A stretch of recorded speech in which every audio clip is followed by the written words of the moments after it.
Hi there, I'm Ingrid Backstrom, and you're listening to the Snowbrains podcast. For this afternoon and tonight, a significant winter storm, including heavy snow with blowing and drenching.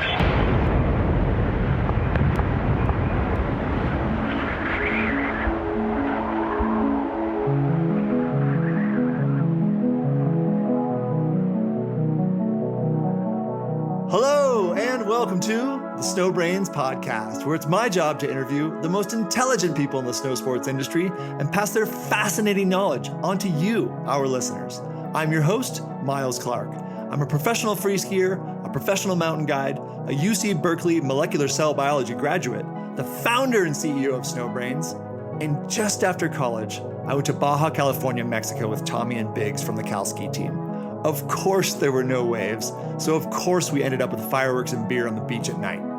I lit off a huge, sparkling mortar that arced high and dropped low, catching some low-lying brush on fire near the houses up on the tall cliff. Tommy and Biggs sprinted up the cliff and proceeded to frantically stamp out the fire. I quickly realized that all I had to do was simply light another mortar. Gorgeous and hilarious fire rained down on Tommy and Biggs from above as they attempted to control the fire already burning around them.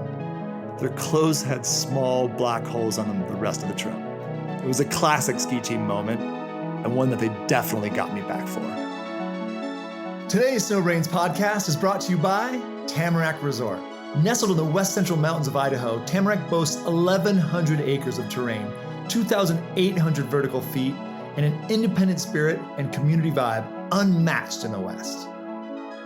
Today's Snowbrains podcast is brought to you by Scott Sports. Technology, innovation, and design is the name of the game, and that's exactly what Scott Sports is. It's in their DNA. Skiing is about testing yourself, seeing the possibilities that you're presented with, and pushing yourself to seize the greatest challenges. Scott Sports has the gear to help you do just that. To learn more, check out scottsports.com and see what real innovation looks like. My guest today is Ingrid Backstrom. Ingrid is a legendary free skier who made a huge impact on the ski industry and forever changed free skiing. She started out dominating the North American free skiing competitions, ending up on the podium 12 of the 14 contests she entered. After getting noticed by the owners of Matchstick Productions while winning a free skiing comp in Crested Butte, Colorado, Ingrid exploded onto the free skiing scene in 2004 and has never looked back. After her very first ski movie with Matchstick Productions, it was the 2004 movie Yearbook, Ingrid took home both Best Female Performance and Breakthrough Performance at the 2005 Powder Awards. Ingrid won Powder Magazine's reader poll every single year from 2005 to 2015. Ingrid's aggressive, hard-charging, graceful, seemingly effortless style simply blew people's minds on the big screen. Ingrid has also proven herself on some of Earth's highest mountains, skiing off 26,000-foot Gasherbrum II in the Himalaya and harvesting the first descent of 20,000-foot Reddomaine in China, not to mention her first descents in Greenland, Baffin Island, and elsewhere. Ingrid's humble background of spending weekends in a 1954 bookmobile turned RV in the Crystal Mountain, Washington parking lot and ski racing at Whitman College in Walla Walla, Washington are fascinating and pivotal to her success. Ingrid has been in over 20 ski movies and was even included in ESPN's 50 most influential people in action sports in 2013. Ingrid was a joy to speak with, and we learned a lot about life in chatting with her, and we're confident that you will as well.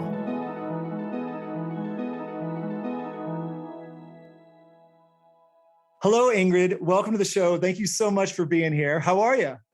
I'm doing great. Thanks, Miles, for having me. It's good to see you. It's been a long time. It has been a long time. When did you ski last? I last skied in April last year in Alaska, actually. Oh, nice. How was it? Not good. Did you go late April? It was like April 20th, and I think it was 70 degrees in Juneau. Yeah. Okay, you were down there. Yeah, I was in Alaska at the same time, and it was cooking. Yeah, it was really hot, but I did get some good turns a little bit earlier in April in Alaska, so I cannot complain at all. No, I'm sure you can. And you've had so many trips. How many times have you been to Alaska, you think? I don't know. That Wow. would be a good question. Great. Well, honestly, I have so many questions to ask you. You're one of my all-time favorite skiers. And every time I ran into you as a kid at Squaw Valley Palisades, Tahoe, you were always very kind to me. And I always appreciated that. How many days do you ski per year? It's gotten a lot less now with 2 kids, but I don't know. I try to go for, I have no idea actually. It's at least 50, but hopefully more. Yeah. How many do you think you used to ski before kids? Oh man, 100 for sure. Yeah, that seems to be like the benchmark. What do you think is your biggest accomplishment in skiing? That's such a hard question. I think still being able to be doing it as a professional is something I'm really proud of. And being mostly safe. One of the coolest things though, that I have to say is skiing off Mount Rainier with my whole family. Oh, wow. And my parents actually didn't ski down. They walked down, but my brothers and I skied off and we all summited together. And that was just a really special trip. So yeah, in terms of my own personal proud moments, that's one of the best. What do you think is your biggest accomplishment in life? I guess having a family feels like a big accomplishment for me. It's huge. after being a ski bum for so long and chasing snow all over the world and not thinking about anyone except for myself, to be able to pull it off and have 2 amazing kids and be a mom feels pretty great. Nice. Yeah, that's impressive. To still be skiing like you do and have a big family like that. That's amazing. Thanks. It's fun. And how do you define yourself? I mean, I guess, yeah, I'm a skier and a mom and a wife and a daughter. I'm mainly about the relationships that I have with people. I'm a member of a community here in a small town in Washington and a member of the ski and snowboard community at large. And I just care a lot about people and making connections and finding common ground. Where's your favorite place to ski? Washington. Nice. And if you had to pick a couple of favorite mountain ranges, what would they be? The Cascades. Yes. In Washington and of course the Coast Range of BC. And what do you think you'd do if you couldn't ski anymore? I'd probably try to get near the ocean. Nice. Do you like to surf? I do. I'm terrible at it, but I just like being in the ocean. I don't know. I think, it's about mountains and the ocean, something about feeling like you're connected to something that's a bit bigger and that kind of force of energy. Yeah, just feels right. I agree. I surf like a donkey, but I think it's my favorite sport. Yeah, it's so fun. And it's always challenging, which keeps it fun. Oh man. And I feel like when you're at the level that we might be at, you get better every day, which is really exciting. Exactly. If there's something to be said at really sucking at something, because skiing, it takes so long to see an improvement in anything I'm working on at this point. And with surfing, it's like tiny little things. I can feel like woohoo, that's the best thing ever. I agree. And yeah. What scares you the most in the mountains? Avalanches. What do you love most in the mountains? The freedom of it and the fresh air, just being outside for that many hours a day in the winter, breathing fresh air. What's the funniest accident you think you've had in the mountains? One that comes to mind right off the bat is when the day filming for a Matchstick Productions movie, and I was out in the backcountry with Scott Gaffney and Roy Bushfield, and we had snowmobiled away into the backcountry. I borrowed someone's sled. I was like renting a friend of a friend's sled for the day. We went out and I crashed. Ooh. And they were like, "Oh, you're fine. You probably just tore a calf muscle." And I was like, "I don't know. I think I tore my Achilles." Ooh. And so we had to get out of the backcountry. In the process, I caught my snowmobile on fire. No. It burned to the ground. What? That's not possible. Yeah, no. And then so we got out and finally dragged the pieces of the broken snowmobile, got out, and I had torn my Achilles tendon. Oh, fully? Yeah, fully torn it and burnt a snowmobile to the ground in the same day. That is a terrible day. But I'm glad that you can see that as your funniest accident in the mountains. Well, it's funny now looking back. Rory just like could not stop laughing the whole day. He was just like, what? And so it was a good lesson because at a certain point when things are going that bad, what can you do except for laugh? I like that. I like that. We were all safe. I mean, I was injured, but in terms of like the bigger picture, we were all safe. It was just a snowmobile and injuries heal. And yeah, at that point, like when things are going so bad, you can only laugh. And I love that it wasn't even your snowmobile. You burnt somebody else's snowmobile. No, yeah, to the I had to ground. pay him back. It was bad. Oh, it's a pain, especially when you're younger. So you had to pay for the snowmobile, it was just painful. And then what year was that? How old were you when you blew your Achilles, and how long did that take to heal? Let's see. I think that must have been 2010. Oh, okay. Okay. So a while ago now. Or 2011. Yeah, it was probably 10 years ago. And what was the recovery? The recovery was, I was actually skiing less than 6 months later in Chile. Wow. Yep, in South America, because basically a ski boot is the same as a walking cast. Right. And you're not using your calf at all, really. So yeah, the recovery wasn't great. I kind of overstretched it during PT, and I still don't have as big of a calf on that side. I think they've learned a lot since then about Achilles recovery, and there's better processes now. But yeah, so I was skiing. I just shoved that thing right back into a ski boot and went to Chile. You are such a badass, because a lot of the professional basketball players, that's a 12-month sentence, Yeah. But like you're saying, they have to do so much more with their ankle than a skier does because of the boot. Yep. It happens, I guess, to hockey players, and the same thing. They just put it back in the boot and go. Not much phases hockey players. No. Nice. And what was the scariest accident you've had in the mountains? Yeah, I've seen a lot of scary accidents, I guess. Yeah, I don't know if it's even appropriate to talk about, but I was at Squaw skiing light towers the day that CR died. Oh. I was right there. Oh, really? I didn't know that. So yeah, I mean, I don't know how scary you want to get, but that's pretty much the worst.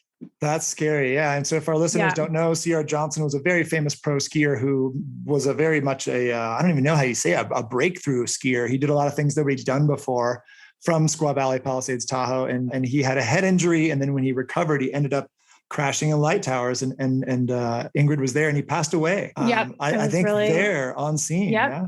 It was really sad. There was a bunch of us there because it was one of those days where we were all out just lapping, one of those sneaker pow days, and just one of those things that probably most people might have had a head injury from that and recovered. But since he'd had a prior head injury, it was just kind of, couldn't withstand it. Super sad.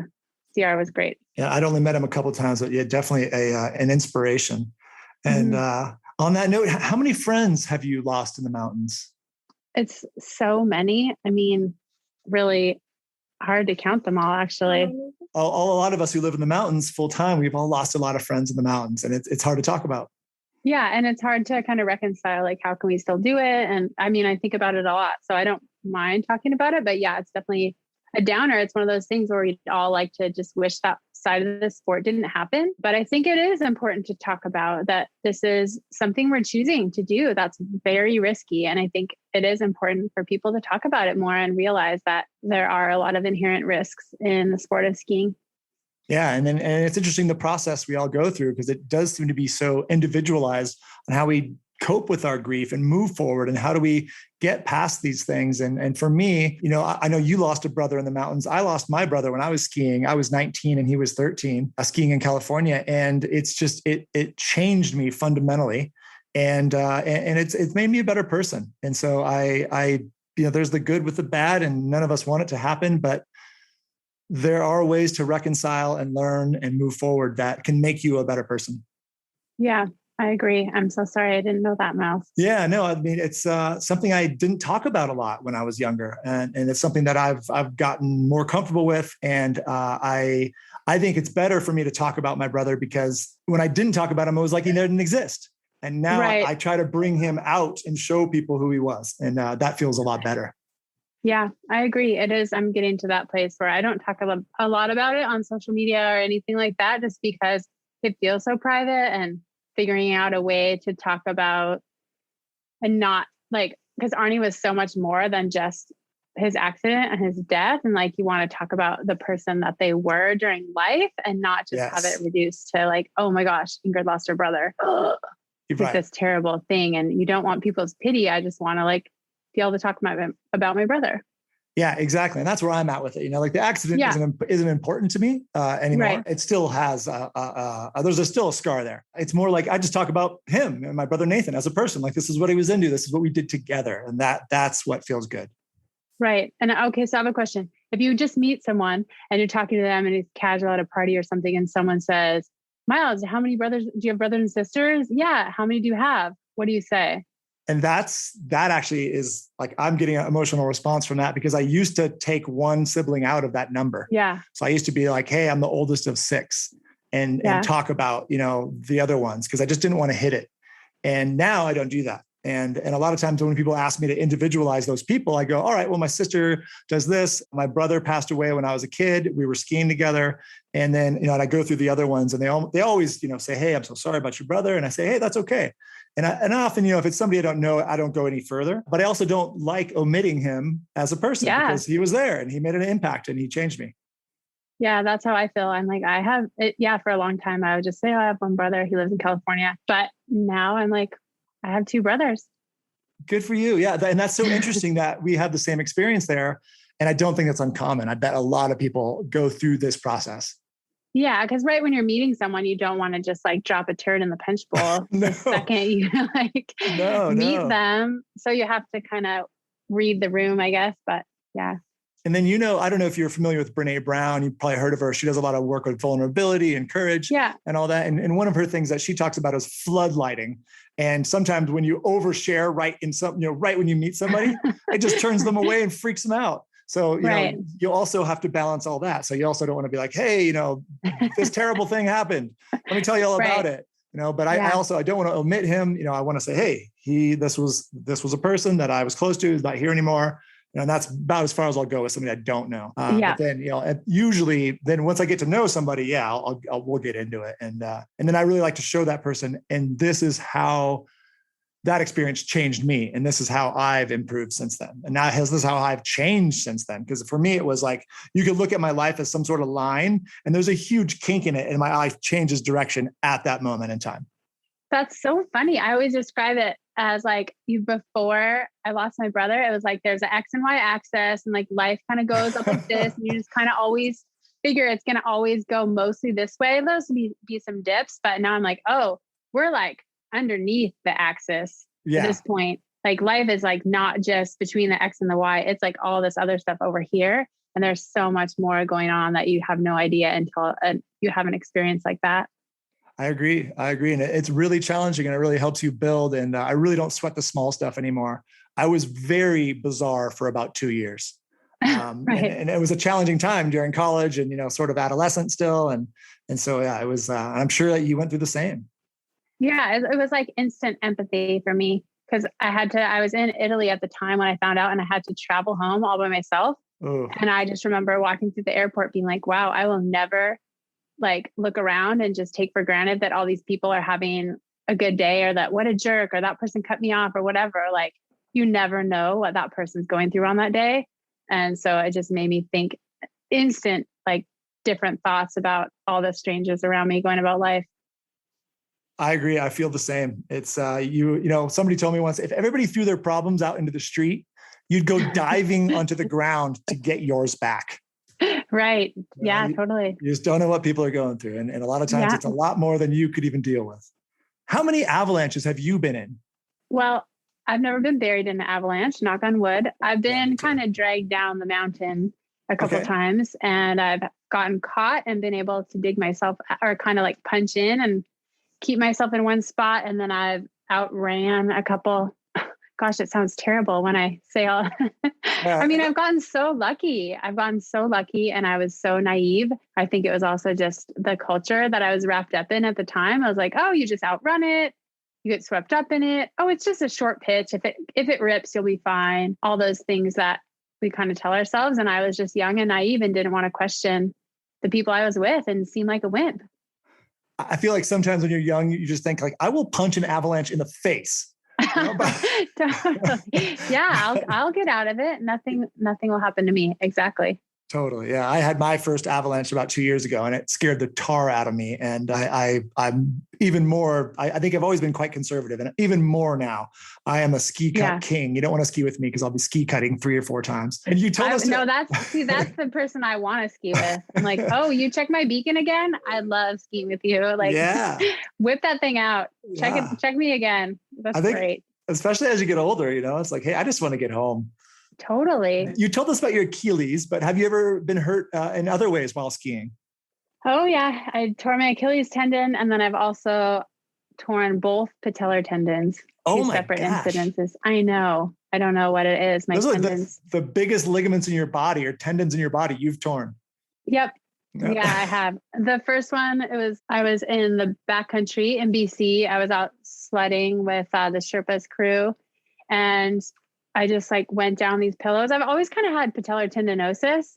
Uh-huh. So my patellar tendons were always a little sore. And at one point I went and saw a doctor in Canada, a Canadian ski team doctor. And he was like, oh, you'll never tear your patellar tendon. Like Ooh. you can just take Advil, work through it. It'll be fine. And so that's what I did. I just kind of skied through the pain for a lot of years. And then I totally tore it. Oh, and how did you tear it? You said you were skiing pillows and they both I was tore at skiing once? pillows and it was just like a flat landing.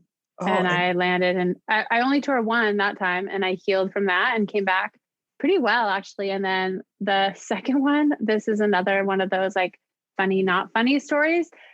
I was 4 months pregnant with our second daughter. oh no. And I know. Don't do this at home, kids. We had been working on getting All In, the movie made with Matchstick, and Oh it yeah, was going to great be movie. an all women's movie. And we've been working on it for 2 years. And got pregnant, and it was just one of those life things, whatever. And so I was like, well, I'll have a month to film. I'll be 4 months pregnant. I'll be fine. And so we went out on our first day filming, and I went off in air and hit a hard landing and tore my patellar tendon. Oh no. Yeah. Well, I guess that kept you home and convalescent during your pregnancy a bit. Totally. I mean, I think Gosh. my mindset at the time was such that like, we finally got this project. I got to go, go, go. And it was one of those times when life just is like, no, honey, you're getting way too big for your britches. And you just need to like sit on the couch for a little bit. Chill the fuck out. Exactly. Yeah. Wow. So that was pretty, in retrospect, I was for sure pushing through the pain, not listening to my body, not listening to all these signs, just because I had that huge chip on my shoulder. Interesting. And tell me a little bit about the chip on your shoulder. I mean, I think it's probably why I wanted to be a pro skier in the first place. I think I just always had this idea that I wanted to be able to do the same things that guys got to do. Like I was always the kid on the playground that was trying to play football. So then I started skiing, and ironically, it was a bunch of women that inspired me. Like I saw Jamie Burge in a ski movie, and I was like, yeah. oh, I want to be like her. And so it was kind of both. I wanted to prove that I could ski some of the same stuff the guys were skiing. And I also wanted to be like a woman like Jamie or like Wendy Fisher or all those rad women that kind of blaze the path. That is awesome. Thank you so much for sharing that with me. I think the chip on the shoulder is looked down on a little bit in our society, but I've met so many amazing people that the chip on the shoulder is why they're where they got to. It drove them through so much in life. And I had somebody much wiser than myself once tell me, never tell your enemies what they cannot do. Because anytime somebody tells me what I can't do, it's like, I will stop everything to now do that thing you're saying I can't do. And it feels like that might've been part of your inspiration, especially in this male dominated industry. Yeah, for sure. And part of it's like a curiosity of I'm endlessly curious of what can I get away with? How far can I push it? I mean, I think some of that hopefully has subsided, and I feel the chip on my shoulder less nowadays, which is actually really nice. It's nice to be like, you know what? I'm going to say no to that line. And I'm not even going to think twice about it. I don't even care. Well, and I, from my perspective, Ingrid, the reason that you don't have as much of a chip on your shoulder is that you very much proved yourself to the world. And we all enjoyed the piss out of watching you do it. So thank you for that. So that sounds like you're in a good spot. So I'm happy to hear that. You've been on ski trips all over the world. Where was your favorite ski trip? Ooh, one of my very favorites was to Baffin Island. Could you tell us a little bit about that trip? Because, Andrew McLean, who I think know, he told me about that. He said it was the coolest trip he's ever been on. Yeah. And, it's the tallest cliffs in the world and some of the longest chutes in the world. And I'd love to hear what your experience was like. Yeah, well, it was a North Face trip. It was soon after I got onto the North Face team. And we were sitting around at breakfast at some meeting. And Jimmy Chin goes, oh, I have this trip to Baffin Island and I can't go on it. And I was sitting there with Hillary Nelson and Kasha Rigby, and they were like, oh, can we go? Whoa. And so, kind of the manager, the like marketing manager was like, oh, sure. I mean, the budget's already set aside. Yeah. Whoa. And I was like, can I come? I'm like, yeah. So I didn't even know what I was getting into. But I was just like in that mode of say yes. And I had seen Andrew McLean's slideshow about Baffin Island. Oh, he has the best slideshows. Yeah, he's amazing. And I was like, I need to go to that place. And so it was myself, Hillary, Kasha, and Meg Oster. And we had an entire TV crew with us. Whoa. So that part was a little bit ridiculous. But yeah, basically Baffin Island, we flew into this tiny outpost called Clyde River, and we had these Inuit guides, and we took snowmobiles, and they pull you in basically a giant wooden box on runners. It's called a komatik, and you just sit in that, and they pull you over the snow. I think a lot of people use kites and just skin, but with the TV crew, they were like, no, we're not doing that. So we brought kites. Yeah, we brought kites and we used them a little bit, but being with the Inuit guides out on the ice. And then, at one point, our very first night on the ice, I went to go pee behind another tent, and I got back and the guide was like, never walk out of our sight again. Oh. We're out here on the edge of the ice and there's polar bears all around, and they're like stalking us, and they're waiting exactly for that second for you to walk away. Whoa. Yeah. So they always had guns. And then once you get into the fjords out of the open ocean, the polar bears don't come in there quite as much. There's always that to think about. And then just the couloirs were absolutely amazing. 2,000 to 5,000 foot couloirs straight up off the flat frozen fjords that you're camping on. We were there on the ice. We camped out for 21 days and we skied 19 couloirs. No way. Well, you guys must have been exhausted. Yeah, but it was the most energy I think I've ever had. I still had that chip on my shoulder, like we were talking about. And it never really got dark. Yeah. It would kind of get dark for 2 hours in the night, and you could sleep whenever you wanted. And there was the couloirs are super easy to boot up. So you could just kind of run up them. And we had an excellent team, and we were kind of just firing on all cylinders. It was so beautiful. One of those times when you're like, how can we not go up another couloir right now? Because there's another one there that hasn't been skied, and it's right there. Yeah. And first descents too, I'm sure. Yeah, totally. So we got several first descents, and it was just magical. And did you see some polar bears? We did. On the very last day when we were going back out from camping out on the fjords, we were going back to Clyde River, and one of the Inuit guides on his snowmobile came zipping back and grabbed us, and we all got to go out and see the polar bears. Oh, that's so cool. And that's crazy. Your story about the Inuit guide chastising you for basically walking away from camp a little bit. We had Doug Staup on the podcast, you might know, spent a lot of time in the poles. And, he says, according to him, it's the only animal that actively hunts human beings. So, and it sounds like your guides knew that. Yeah, they did. We went kiting one day, and they were like, so nervous to let us go kiting by ourselves. They made us take a gun with us. We're like, I don't know what we're going to do with this thing if we actually see a polar bear. But they made it clear that it was not to be messed around with, and that was a very serious danger. So again, you've been everywhere, skied all over. Is there anywhere you would not go back to? That's an interesting question. I don't think so. Most places I can find some sort of redemptive. I've skied at a tiny ski area way up in northeastern China. Oh, you could see North Korea from there. Whoa. Yeah. And I don't think I need to go back to that particular ski area. Right. Sounds challenging there. Was that a part of your Chinese expedition? There's not 20,000 peaks in that area. What were you doing out there? North Face Asia. Oh, wow. Was having an event. And so they brought a couple of us out there to ski and snowboard with people and talk to them about skiing and snowboarding, because it's such a growing sport there. Right. It's amazing. They're putting in one new ski area a day or something. It's crazy. And they have a goal to have how many millions of people ski by a certain date. So they just brought us to kind of like get people hyped basically on skiing and snowboarding. That's cool. I like that. I feel like that encompasses your mindset a little bit, is that the one place you wouldn't go back to was also awesome. It was. How many ski movies have you been in, and which was your favorite? Oh, good question. I think I've been in over 20. I'm not exactly, I haven't counted them in a while. Which one was my favorite? It's got to be Yearbook, the first one, because it was just so exciting and new. And I was with Shane, and we went to Bella Coola, and the whole thing where I was just like, this cannot be real life right now. I can't believe I'm in these mountains. And also we had kind of the best conditions on that trip that I've ever experienced. Yeah. Tell us about that trip. It was myself, Scott Gaffney, Shane McConkey, and then Hugo Harrison was there for part of it. And Mark Abna. Yep. Hugo was amazing. And we got there and then we proceeded to sit in the fog and in the weather for 3 weeks. Whoa. That's a long time. That's extreme. Yeah, we were playing basketball every day. We went snorkeling down the river. We got dry suits and like snorkeled down the river. We were going hiking every day. I mean, we were like, Shane, of course, makes everything fun. He's not going to have a boring day.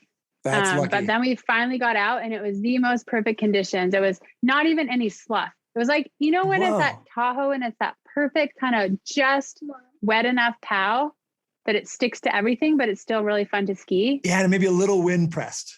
A teeny bit, yeah, like bouncy pow, but you could ski anything you wanted. It was perfect, stable, and we could ski the steepest lines and not even any slough to deal with. Wow, that sounds like an all-time trip. I can't even really imagine what it's like to not ski steep lines and not have it slough. It just sounds weird. It was super weird, but I mean, I didn't know any different. It was my first time getting on lines like that, and I was like, "This is sweet. Let's do it again." Like, what are you guys talking about? And they were kind of like, oh, I point at the line I wanted to do. And they're like, no, you need to pick something over here.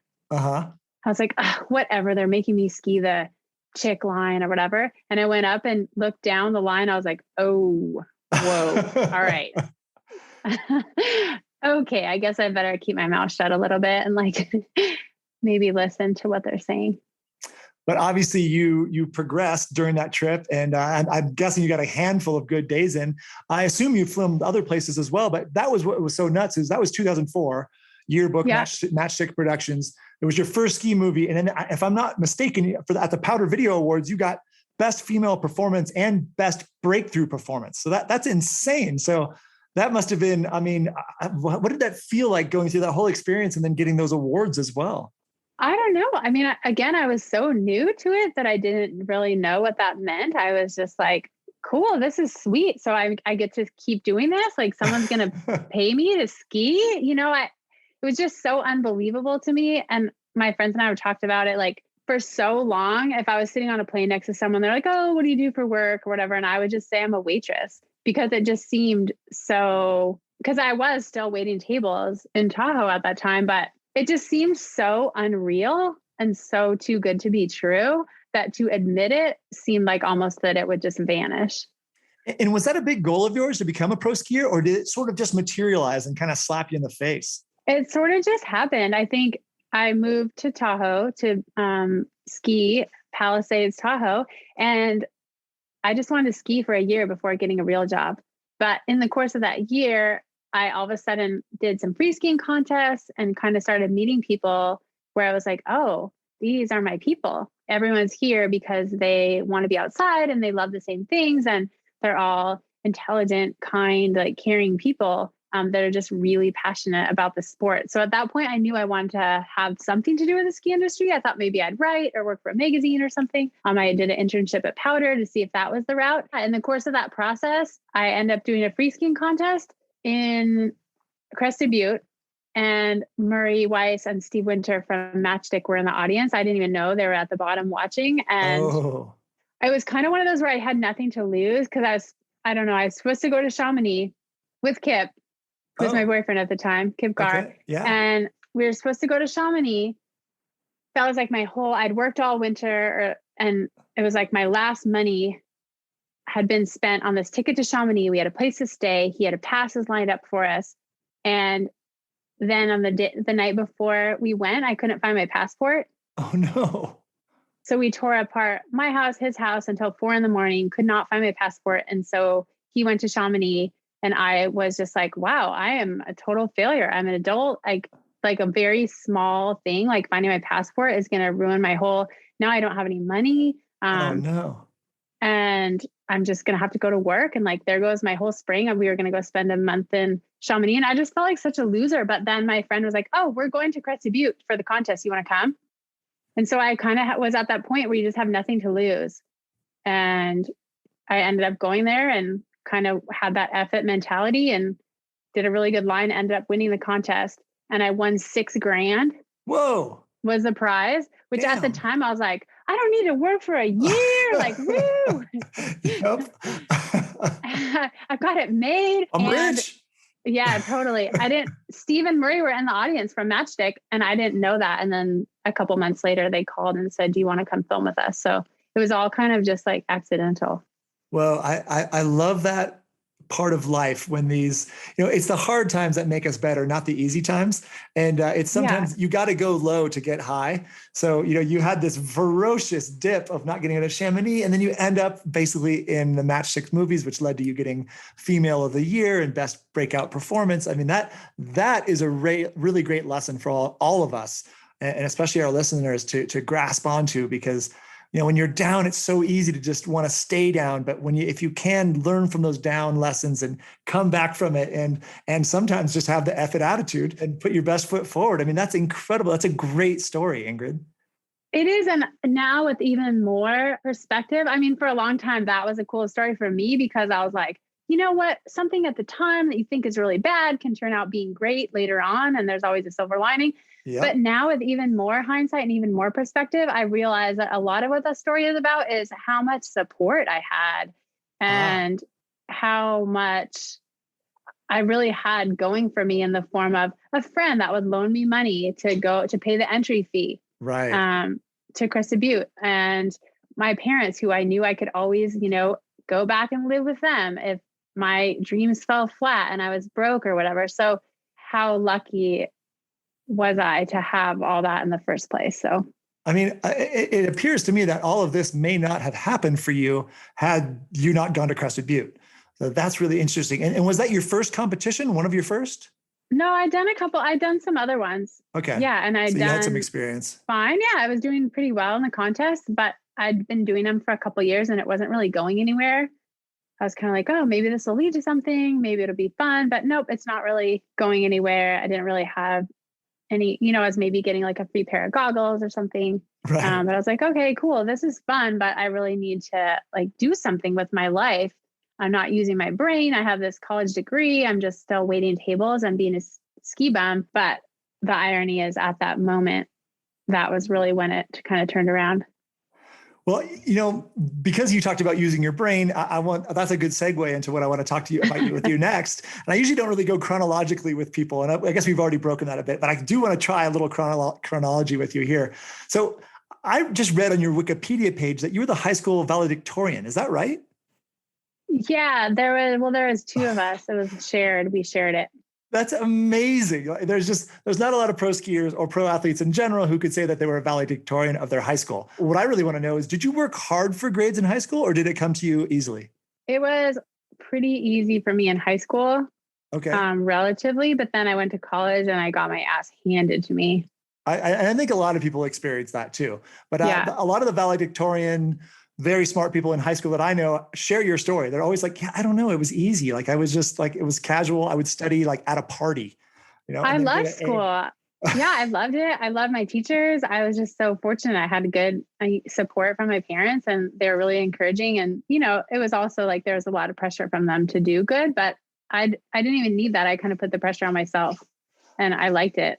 That's great. Yeah. I mean, having those kind of challenges, obviously you like challenges. And so having these kind of challenges is very stimulating and can give you a lot of drive. And it sounds like, did you also play 3 sports varsity level in high school? Yeah, I did 3 sports and then I was ski racing on the weekend. And you played varsity level, 3 sports and ski raced. What were your sports that you played in high school? Swimming, basketball, and track. Do you think any of those sports helped you as a skier later on in life? Possibly. I think basketball, you kind of have to be aggressive and like there's the training. Swimming, you have to be able to just turn your mind off and do something very monotonous for a long period of time. I mean, yeah, swimmers who are just in the pool for hours a day, just like, it's impressive. Now you're not talking to anyone. You're just stroke, stroke, stroke. Yeah. So yeah, I mean, that's funny. I've never thought about it like this, Miles, but I bet it helps you. I think I totally did, because I think being able to go to that place in my mind where I was just going to do that thing over and over again and be okay with the pain or the relative suffering of swimming as hard as you can for a couple hours or whatever. Yeah, I think that really helps. And then track, same thing. Yeah, just I think having goals and having training. You have to go every day after school and you just feel you're so hungry after high school. And then you have to go run 5 miles and then do a bunch of wind sprints. Oh. Impressive. Yeah. Impressive. Yeah. Because I played basketball as well in high school. That was my sport growing up. I was really into basketball until the age of 22. And I think it really helped me because the discipline, teamwork, which ends up being huge in the mountains. And I think also just that being able to work through pain. My coaches used to really work us hard, but if anything else, obviously athleticism doesn't hurt. They're really training you on all that. But I think the discipline really, really is important when you get into the mountains. Yeah, 100%. And just learning to like that training and to enjoy that, the payoff where you're going to work really hard at something and then you're going to get to see a payoff later, that kind of really delayed gratification that I think sports is really great for kids to learn. And got us both addicted to endorphins, I think. Yeah, probably that too. And I want to jump into, sort of the next thing that I thought was so interesting, and I might have the year wrong here, but your parents had a 1954 GMC bookmobile. That they made into a makeshift RV, and that you spent a lot of time in the B lot at the Crystal Mountain Ski Resort. And so my understanding is, you grew up in Seattle, Washington. Your parents were ski patrollers at nearby Crystal Mountain. They had a 1954 GMC bookmobile RV that appears to have been pivotal in your young skiing life. Can you tell us a bit about that bookmobile and what it did for you? Yeah, well, my parents were on the volunteer patrol. So that was just the weekend, the National Ski Patrol. And so when I think I was we had a rickety old truck and camper before that. And in those days, you could just camp in the parking lot for free. Right. At Crystal. Tell our listeners why people did that. Well, I mean, then you could stay all weekend. Yeah, there's not like a base village. All the resorts in Washington are on Forest Service land, including the base areas. So they might have a lodge and maybe one hotel. Crystal has maybe 2 hotels and some random cabins and stuff, but there's nowhere to stay. And the places that are super expensive. So that was a way where we could stay relatively cheaply, mainly free every weekend and be right. I mean, we were slopeside, baby. I love it. And what was the B lot like? Because I think that's where you stayed at Crystal Mountain. I picture it having like funky culture, and I'm curious what the afternoons and nights consisted of and what the shenanigans were like. Totally. It was super fun. I mean, you'd ski all day and then all evening you were just outside playing in the snow with all your friends. And it was a lot of other kids whose parents were on the ski patrol or on the volunteer ski patrol. And so there's just a whole pack of kids skiing all day and then sledding and playing in the snow until, we just collapse into bed, get up and do it all over again. And then we'd have to drive the bookmobile. So a friend of my parents fixed it up. My parents didn't fix it up, but it was nice. Yeah. And then they bought it from him, but it slept 8 and it was kind of the most heinous looking vehicle you could ever imagine. Like if you imagine a UPS truck, but from 1950s, it was that. It was kind of brown and rusty looking in the pictures.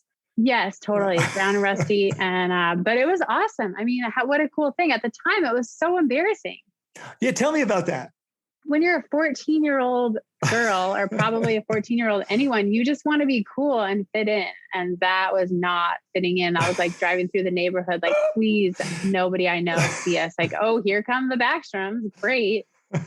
I picture your parents honking and waving, hey, Ingrid's in the back. And we're just like hiding in the back. But I mean, now, of course, I look back, I'm like, well, how cool is that? They made it happen on not that much money and made it so we could ski every single weekend.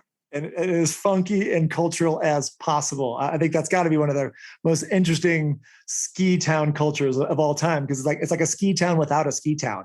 You're just basically car camping everybody. I love it because there's nowhere else to stay. This is how you do it.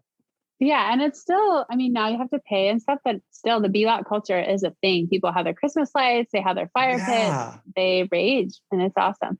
I love it. I love it. And this was all at Crystal Mountain, Washington, which I don't know anything about. So I really would love to hear your perspective, because it seems like this is a place that really shaped your skiing. What is skiing at Crystal like, and why do you love skiing there? Well, I love it because I grew up there, so I'm kind of biased, but it is a very unique place. It's 13 miles across the valley from Mount Rainier. So on a clear day, which there aren't that many up here, but on a clear day, you're looking right across at Mount Rainier.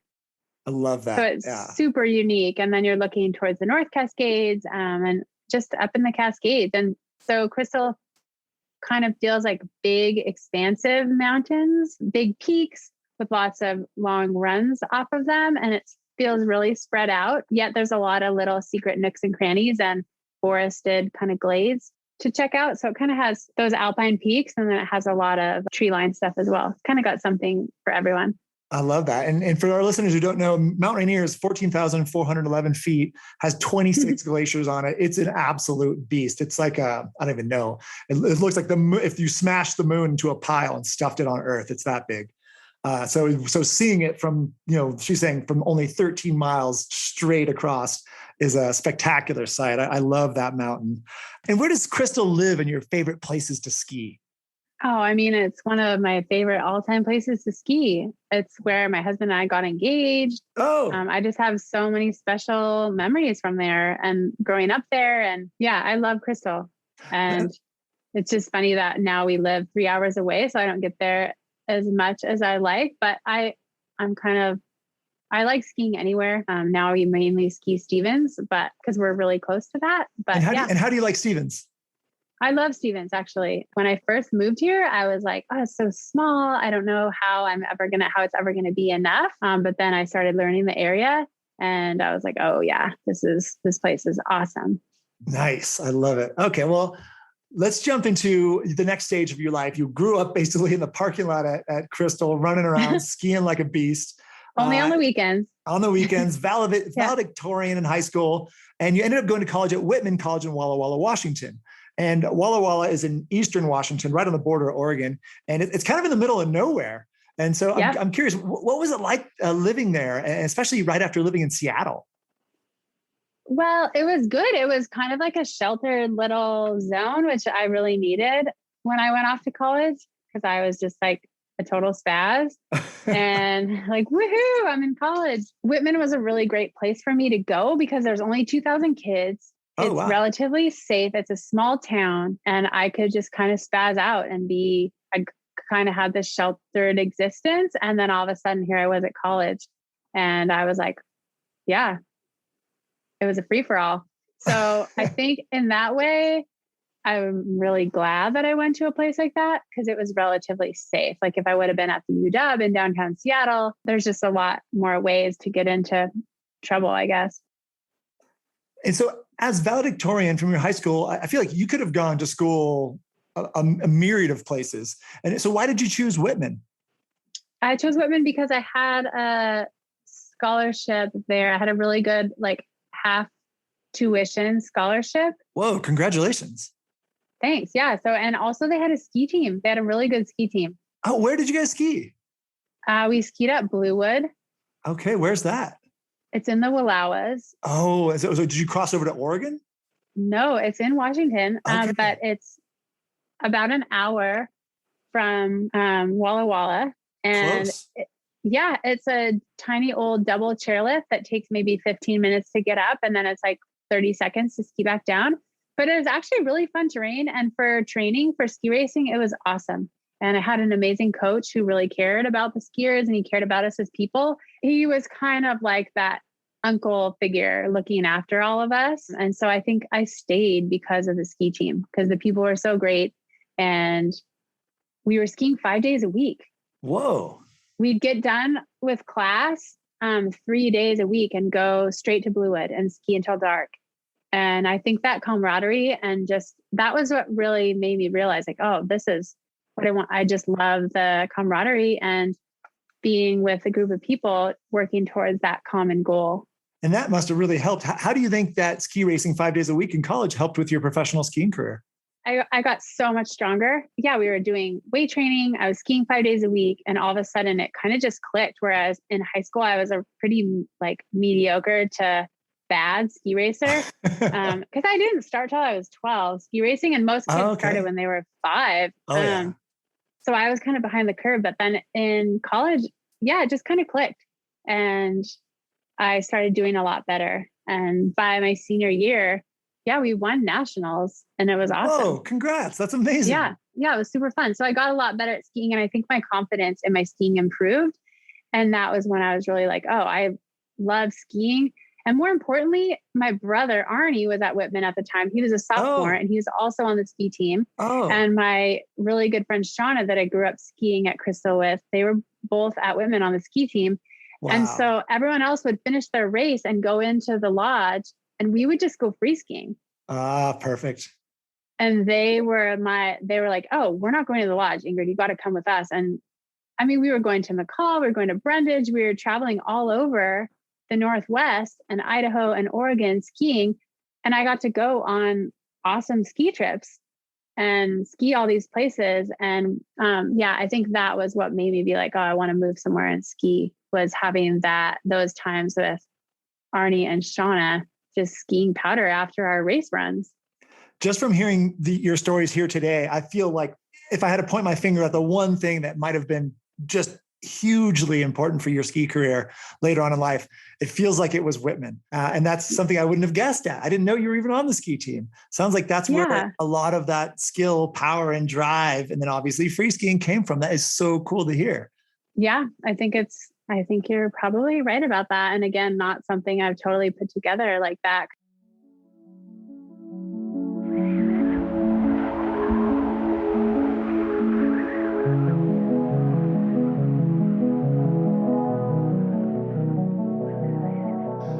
Today's Snow Brains podcast is brought to you by Tamarack Resort. You might come to Tamarack for the views that unfold across the valley or the unspoiled terrain and vast open bowls. Maybe you'll come to uncover a place that's a little different, that's down to earth and at home on the path less traveled. But we know you'll come back because there's a community of people at Tamarack who make you feel like you're in the right place at the right time. Today's Snow Brains podcast is brought to you by Scott Sports. Skip the lift lines this year and get into the backcountry. With all the new Scott winter essentials, you're set to have a safe and fun time in the mountains. Check out the new product line at scottsports.com.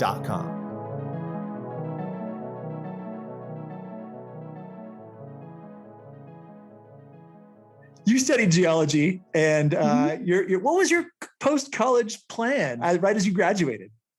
Well, I wasn't so sure. The summer before my senior year, I did a geology internship at a firm in Seattle, a geological consulting firm. Wow. And I was like, oh boy, yeah, I don't really want to work in geology. Yeah. It was kind of one of those really good experiences for teaching you what you don't want to do. Right. And at that point, I was already in it and I was going to get a geology major. But I went to a liberal arts school and they were like, oh, it doesn't matter what you major in. Just major in what interests you. And then, of course, you graduate and you realize how much it does matter what you majored in. But geology was cool because we got to go on a lot of field trips. And I got to do study abroad in New Zealand my junior year. Oh, man. They have an amazing geology program. And that's the first place I backcountry skied. And I had an incredible experience in New Zealand. So in a way, like you pointed out, it's not necessarily the school or the geology itself, but those took me to a lot of cool places and enabled a lot of amazing experiences. So I feel like the next step for you might have been coming down to Lake Tahoe and going to Squaw Valley, which we're now going to call Palisades Tahoe. So after college, you ended up in Squaw. I think you had a plan, or you ended up in Palisades Tahoe. And I think you had a plan of just doing one year of ski bumming and then going back to the real world, which was the same plan I had. And obviously both of our plans got completely train wrecked. Yeah, for sure. I moved down there. I got a job at the resort at Squaw Creek and I was working in the Sweet Potatoes Deli, making coffee and sandwiches. And then I would answer phones. I did banquets. I would take whatever job I could, but it was awesome. I got a free ski pass. I had benefits and I was like, I got it made. No, I thought it was sweet. I mean, I just got my mind blown by the fact that everyone was there to ski and shred. And there's so many good skiers. Everyone's just raging right under the lift. Yeah. And I'm a competitive person. So I just got caught up in it all. It's too fun when everyone's launching themselves off the Palisades, which is at the top of Palisades Tahoe, Palisades Session or Fingers or whatever it is. I think I just got really caught up in that. And my competitive self really liked it. And it was like, oh, now I'm not just a ski bum. I'm training for something. Now I'm competing. And I think something that people don't talk about too much is when you did high school sports, maybe sports in college, and then all of a sudden you don't have that competitive outlet. And I think I really miss that because it's such a part of your identity. And so finding free skiing contests where it wasn't racing, it wasn't so rigid, it was just a bunch of people having a good time, that was really cool. Sounds like a really good paradigm shift for you. So you basically were super competitive and then you didn't have an outlet for that. And then as soon as you got to squaw, I think is the most competitive place on earth. It's just, it's in your face because literally the way Squaw Palisades Tahoe is designed is basically the lift goes right over all the best terrain. So it's not like nobody's watching you. Some of the biggest nervousness I have when skiing the fingers, for example, is just the crowd. How many chairs are, probably maybe 50 chairs can see you times 4. You got like 200 people and then plus all the people in line that are, and probably the lifties, everybody's watching you. And of course, you probably experienced this too. Your friends are heckling you, saying that you're lame and you're going to blow this. And so it's on its own way, Squaw Palisades Tahoe, it's an intense place to ski. Yeah, it really is. But I think at that point, I really thrived on that and I was into it. So yeah, it was kind of perfect. And then I did some free skiing contests and was like, okay, I'll do this for one more year. And then that just kind of turned into, I think I did free skiing contests and worked in restaurants for a couple of years. And then I got that call from Matchstick and that kind of launched that side of my career. And I am curious about that. Did you like competing? I did. I mean, I was always super nervous, but I think that's what I like. I like that feeling of, I think that's why we all kind of do it in a way, that feeling of I'm nervous. Can I do it? Can I pull it off? Stepping up to the challenge. And then that feeling you get when you actually pull it off. Yeah. I mean, that's how I felt. And I also crashed a lot, which didn't feel great. Well, and you're at the bottom and, now you got to watch all your friends and you just want to go home. But that's part of it is the highs and lows of competing are intense in the free skiing. Back then it was the Free Skiing World Tour. When you and I competed probably on some of the same comps, maybe even. And so you competed for years. And I think I read that you ended up getting on the podium 12 of the 14 competitions that you did. Is that right? At a certain point, yeah, that was my statistic. And so obviously competing is what led you to Matchstick and all this. And so I'm guessing once you got into Matchstick, you didn't compete much anymore. When I was competing, that was the thing. And then once I started filming, going back to contests, I was like, the motivation was not there. I hear you, because what I didn't like, one of the things I didn't like about competing was you always was bad conditions, and you're hucking your meat in conditions you normally wouldn't jump in, but you got to do it today. And that was always felt a little bit off for me. Yeah, totally. And I felt like a little bit of the reverse chip on my shoulder. Like I kind of felt like I had a target on my back. Like I only had, the only where I could go was down, because everyone's like, oh, she filmed, so it's Matchstick, but she did terrible out there today. So it's all that, I just got in my head way too much after that.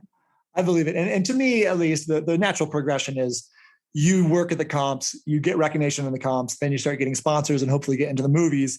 And you mostly aren't going to go back to the comps, because the comps are more risky for injury and all that, because a lot of times the conditions, as we've talked about, are not very good. And so it's better to go filming where you're literally just trying to hunt out the best possible conditions so that you can really shine. Yeah, if you can pull it off, that's the way to do it. But the contests are incredible in terms of muscle memory, repetition, training, picking out lines, and then being able to go ski them. It's such a valuable experience. And that's what really made me the skier that I was at the time, was doing all those contests and having that camaraderie. I mean, skiing with all the women and men, where it was like, we had this great relationship with a lot of the women I skied with, where I was like, what line are you going to ski? What line are you going to ski? Do you think I can do this? And we really talked it through and helped each other. And so it was a very healthy, healthy competitive environment, as opposed to kind of that negative, like, oh, I'm not going to tell anyone where I'm going to ski. We just had a really good crew. And I think it lifted all of us up at the time. And it's a tried and true formula, right? The best skiers and snowboarders from those competitions are the ones who do the best in the films. So I think all the things that you said, putting together your line and visual inspection, having a team, having people to bounce ideas off, all of that happens again once you're filming. Mm-hmm. And so I think it's a tried and true formula, and it's not for everybody. And I just personally didn't do well there, but the best like you did do well. And I think it translated into amazing film segments, as we know, especially considering all the awards that you've gotten. And then one thing I wanted to touch on was your siblings. So you have these two brothers who I think both ended up following you to Squaw Palisades, and they both became professional skiers and snowboarders. So Arnie was a pro skier, Ralphie is a pro snowboarder. All three of you went pro, and all three of you used dominating the competitive circuit to get pro. And so I'm just so curious. It's just a weird thing for outsiders to see. And so we got to know, was there something about your upbringing that pushed you all to become pro athletes, or was it just genetics, or both? Or what do you think? That's a really good question. I mean, I think we had that great, like really fortunate foundation of getting to go every weekend and having that example of parents who are really passionate about it and were going to do whatever they could to make it happen. I think that was a super valuable role model experience for all of us. And then also, I think when my brothers saw what I was doing, they were like, oh, well, that looks awesome. And then, and Arnie, of course, got a real job. He was working for Vocal, and he was a rep and doing different stuff for them in Colorado. And he like bought a house. He was like the responsible one. But then he ended up coming to Tahoe. Eventually, Ralph and I were there first, and then Arnie ended up coming to Tahoe. And then I think at a certain point, he was like, well, why am I like working at this real job when I could just be doing whatever, working in the summer, doing masonry work and skiing all winter like you guys are. So I think, just having that example of someone doing it that you're really close to, it's like a powerful pull. It's just such an anomaly to have three outstanding athletes come from the same little family from the RV in the parking lot of Crystal Mountain. I love it. And then two of you went to Whitman, the pro skier capital of the world. So I just think that's so interesting. And why do you think your brothers, you were the leader of all this, which I think is so cool. And you paved the way. And why do you think your brothers followed you to Squaw Valley Palisades, Tahoe? I don't know. That's a good question. I think that Ralph he graduated from Western in Bellingham, and he liked Baker, but I think we all just kind of wanted to experience something else, and going to where your siblings are is a way to do that. You're like getting away, but then you also have a bit of a safety net there. So I think that was attractive for all of us. And I know that I was really psyched when they were both there, and we could do Thanksgivings together, and we had some really epic family meals and holidays. And I think we were really close in a way where maybe we didn't share all of our most crazy intimate life details, but we just wanted to be in each other's orbits as much as we could. Well, and that might explain it more than anything else, right? Just family's family. And if you can have that and live your dream, why not take that? Yeah, totally. I'd take that every time. I'd love to talk really quick about Shane McConkey. He was my personal favorite skier, an absolute legend. I used to see you guys together at Squaw. It was super cool for me. And I know he was a close ski buddy of yours. And you told us about your first big ski trip was with him in Bella Coola, Canada. When and where did you first start skiing with Shane? It was on the first time I got invited out to go ski with Matchstick. And it was in the backcountry, probably like off of I-80 on Donner. Oh, wow. And I went into the backcountry with Scott and Shane and JT, and just like got into an avalanche. It was just like totally over my head, but I was just awestruck, and I was so determined the whole day to just like, I think maybe the first day we filmed was actually at Squaw Palisades, Tahoe. And then they invited me in the backcountry. But it was just a blur. I just remember being so in awe and such a feeling of, I better step up my game because look what these guys are doing. And this was around 2004, I'm guessing.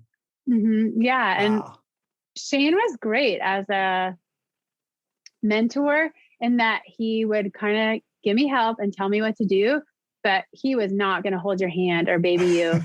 And he would tell it to you straight. And it was really awesome. If I was being a wimp about something, he'd be like, come on, Ingrid, you ski bad snow all the time at Squaw. Like so just drop in, you've got this. And he would just cut right to the truth, cut through all the crap, cut right to the truth. But then he also was never a dull moment. He was always playing jokes or trying to make people uncomfortable, or he couldn't stand to just have like a normal, straightforward conversation. I feel like he was always testing the limits and testing people. 100%. I remember being in South America one time, and I ran into him. He was there on a separate trip, and there's a bunch of people at the same bar, and he's chatting with some guy, and he was like, hey, Ingrid, come over here. And I walked over, and he was like, hey, Ingrid, you told me you wanted to cheat on your boyfriend. So I thought that, and just like introduced me to this guy, but that was the way that he did it. I was like, no, what? No, so awkward. But he just thrived on making people squirm. Oh man, because he got me. I was lucky enough for a short while to be on the Squaw Valley Freeride team. You guys were all on. Remember they used to have that dinner every year? And so they had dinner with sushi or something, and we were all there. And I muscled my way in to try to get some like one-on-one talk to Shane time. And he totally did that kind of stuff to me. It was just, he didn't even know me. It was just, I walked away going, what if that was real? And what if that was not? I have no idea what just happened. And that's exactly what he wanted me to feel. It was pretty cool.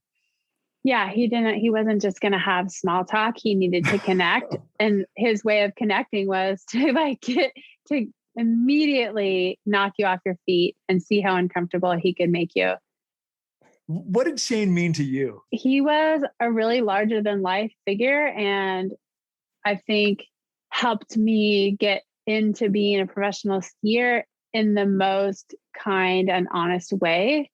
And that he was kind of like an older brother, like kind of looking out for me, but telling it to me straight, and such a great role model in life, and such a great reminder to not take things too seriously. Like one of the things I think about the most is where he said, it's just skiing. We're not saving the world. It's just skiing.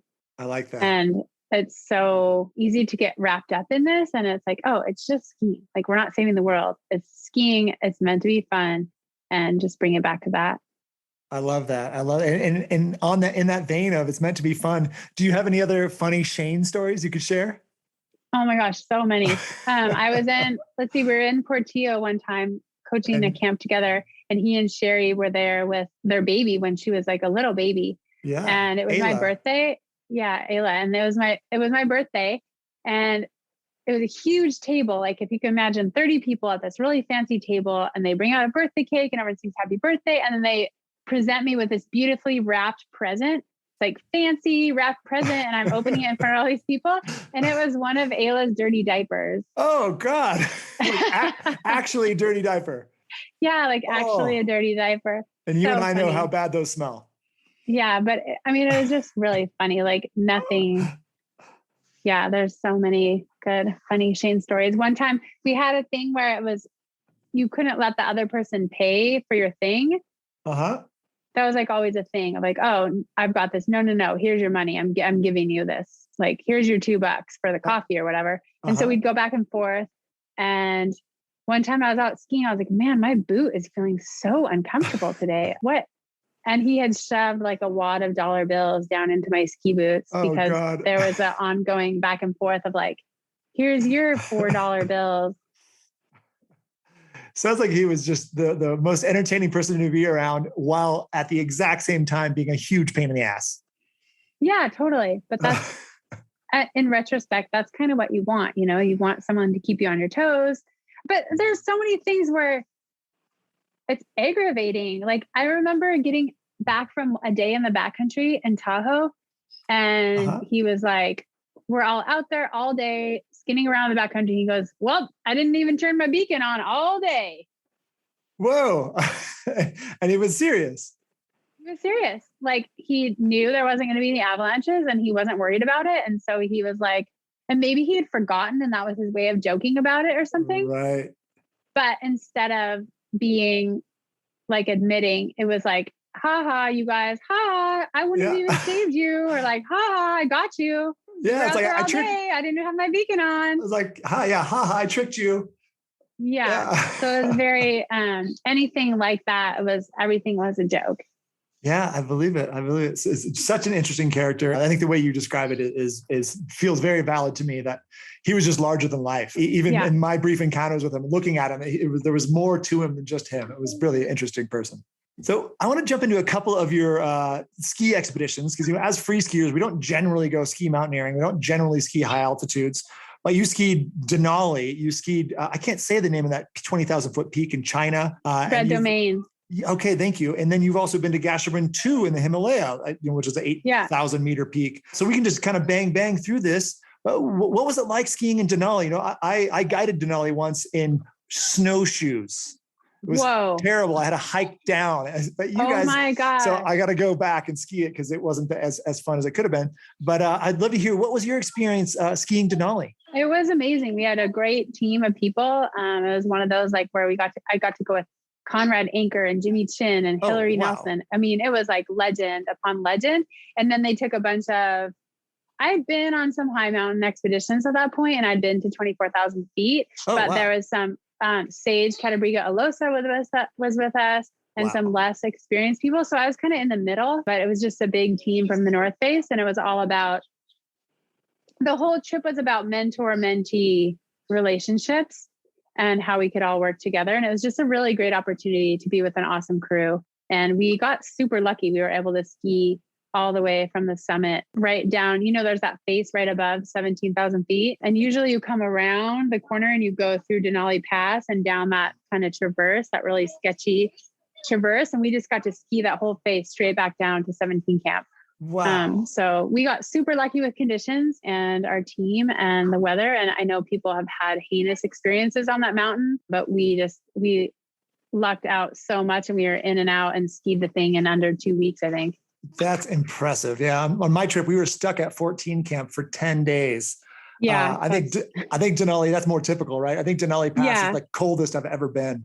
So then you also skied tell me the name of the peak again in China. It's called Reddomaine. Reddomaine. Okay. 20,000 foot peak. Yeah. Sounds like that was another insane trip. Was Jimmy Chin on that trip too, maybe? That was with Jimmy and Kasia Rigby and Giulia Monego, who's an Italian skier and ski mountaineer. And wow. It's super remote, way out in the mountains in the Minyakonka range, which is a lot of really high peaks in China. Wow, There's a lot of great climbing and a lot of mountaineering, but the temperature fluctuations are huge. Right.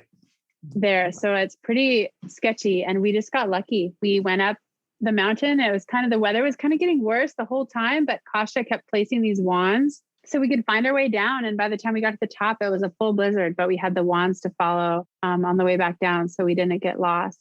And there was some there was some Crexy skiing, but just a couple of spots. And it was, again, a really, really cool experience. We got super lucky. Sounds rowdy. And the snow was okay? Yeah, the snow was actually great. Yeah, I've had some bad ones too. Pakistan was a very good learning experience and a super great cultural experience, but the actual climbing of the mountain did not go well. That was a bad time. Yeah, give us a recap on that. And that was Gasherbrum II. That was Gasherbrum II, yeah. And it was a North Face team, and we were going to go try to climb and ski. Gasherbrum II had never been skied at the time. And we got there. I got totally sick. I'd brushed my teeth with some water in a hotel like earlier on, and I just didn't know. I'd never been anywhere in Asia before. And That's I was like out both ends, like super sick, hiking in to base camp for it was like a 7-day hike up the Karakoram, which was amazing. I mean, so gorgeous, absolutely incredible. You pass Trango Towers, you pass all these really famous peaks, and then the base camp was stunning, but I just had started off kind of on the wrong foot, and then it was hard to get my energy back. And then the people we were with were so experienced, and they were just flying up and down the mountain. I was out of my league. And then by the time it came time for a summit push, they were like, we got to go now. And then we ended up getting stuck at 24,000 feet for a couple of days in a tent. Really? Just like digging out. Yeah. How did you feel at that elevation for days? Terrible. Yeah. I can't sleep at elevation. I can't eat. So you're just kind of miserable for a couple of days. And then by the time we thought we had a summit push, the weather kind of came in and we tried for the summit. And then we ended up going down the mountain on the same day that everyone else was going up past us on this beautiful, sunny, perfect day. So it's kind of just, one of those, but it was a great learning experience. Getting down off the mountain was like the hardest thing I've ever done because everything was cramping. I'd been at the altitude for 3 days, hadn't really eaten. My body was basically shutting down, but I still had to get down the mountain. I was like tripping. My crampons were catching my, I couldn't even walk straight. I was like tripping and falling on my face. And but did you guys ski or you were just climbing? We skied a little bit. Yeah. Skied a little bit. And then there's some really steep spots that if we had more time, we could have maybe set up a rappel. But at that point, it was just like, we need to get off the mountain. Yeah, it's time. It's time to go. Yeah. We need to get down to lower elevation because everyone was really feeling it at that point. Oh, wow. Yeah. So scary. Elevation is just terrifying. So much can go wrong so quickly. Thank you for sharing that. I wanted to talk to you about the Approach film because this looks amazing. I'm excited to watch it, but I don't know a lot about it. So your latest film project is called The Approach, and I believe it's about inclusion in the mountains. And so I'd love for you to be able to tell us a little bit about this film. Yeah, it's a women-led. It's almost entirely filmed, directed, produced, edited by women. Oh, and wow. It features it kind of elevates and features adaptive skiers, people of color, and women. Fantastic. And what were your goals with this film? Well, the original concept started a couple of years ago, and it was kind of the original concept. I'm kind of embarrassed to admit, but it was called Tokens. And It was about getting everyone who would maybe be one person in a ski or snowboard film. That would be that kind of token person, like maybe the token adaptive skier, the token female, getting everyone together in a movie together so we could all kind of lift each other up. But then after 2020, the kind of racial reckoning, the term tokens was just really racially charged. And we didn't want to, we didn't want to conflate. I didn't want to conflate my experience as a very privileged white skier with the challenges that are faced by a lot of other people in greater society with the concept of tokenism. So yeah, we changed it to The Approach, and we got a lot of amazing people on board. It was one of those things that just kind of happened naturally, where one person led us to another person, and we reached out to our friend Vasu, who I'd known Vasu Sojitra for many years, and we worked on, he skied with us for our lineage project when we had our first daughter and traveled around in a van. And so yeah, I've known Vasu for a long time, and he connected us with some great people. And then it just ended up being an awesome group of people that came together to kind of lift each other up and support each other. And it's a mix of skiers and snowboarders. Vasu is a one-legged skier. Oh, wow. Yeah. And two Black women, a skier and a snowboarder, Emily and Brooklyn. We kind of wanted a mix of people that were more established, like Leanne Pelosi, but she's doing things differently, where she's at the top of the game in the snowboarding world, and she's been doing it for so long, but she can sled anywhere in BC. Like, her skills on a sled in the backcountry are amazing. And when she first started, 20 years ago, that knowledge was not handed down easily. Like, it's such a macho thing. You had to keep up or you wouldn't make it. And so she really had to kind of fight and work for every scrap of that knowledge and that experience. And now she's turning around and really passing that along in such a different way. And she's brought a lot of women in, and she's like, hey, I'll teach you how to sled. I'll help you. And she's just enabling the next generation of women skiers and snowboarders in that world to get out there and do it. And I think that's really what it's about. It's about handing on the knowledge in a different way and inviting and including more people in. That's fantastic. I'm very excited to see this film. For our listeners, check it out, The Approach. I think you can just Google it and find it, and it's showing. And then I think it'll be available online shortly. Yeah, it'll be available online on November 23rd. Okay, perfect. November 23rd of 2021. Great. Well, thank you so much for sharing that. I was really excited to learn more about that. The last question here is what's next? What's next for you and your life's journey, Ingrid? Oh boy, that's a good question. I don't know. I mean, I want to ski a lot. I want to ski with a family. That's one of my favorite things right now, is skiing with my kids and my husband. And yeah, hopefully a lot of good skiing around Washington. And now that we can get back into Canada, hopefully get to go to Canada. Yes. I want to do more writing and just, I guess be creative and ski as much as possible. I love it. I'm looking forward to all that, especially the writing. And on that note, reminds me of, as years ago in one of your ski movies, you said the word esoteric, talking about the ski culture. I don't know if you remember which ski movie that was in. And I remember watching that as a punk ski bum just out of college and going, what the hell does esoteric mean? Looking it up and learning it. And I swear to God, I use that word all the time. And whenever I use it, I think of you. So thank you for awesome. That. The only education I've ever got that actually, mental education from a ski movie.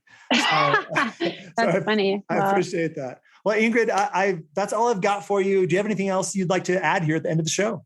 No. Thanks so much, Miles. It was really great to talk to you. And thanks so much for having me on. Yeah, thank you so much for connecting with me here. It was great talking to you. Thank you so much again. Have a great day. And thank you so much for balancing the kids and the dogs and all that together, because that also made it fun. It was cool to see your skill level with all that.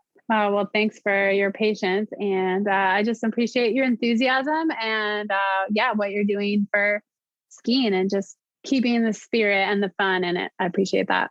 Well, you're very welcome. Thank you again. Thank you so much for listening to the Snowbrains podcast. If you liked this podcast, please share with your friends and family, and please subscribe. To find out more about Snowbrains, please visit us at snowbrains.com. You can also find us on Instagram, Twitter, and Facebook at Snowbrains. Today's Snowbrains podcast is brought to you by Tamarack Resort. For the free spirits that hear the call of the undiscovered and believe the future truly is boundless, Tamarack Resort is the place for you. And we can't wait to welcome you with arms wide open. Find it together at tamarackidaho.com. Today's Snowbrains podcast is brought to you by Scott Sports. Looking to test the boundaries but fearful of high-risk situations? Scott Sports knows the danger. That's why they've developed the Patrol E1 Avalanche Backpack, which is what I personally use in the backcountry.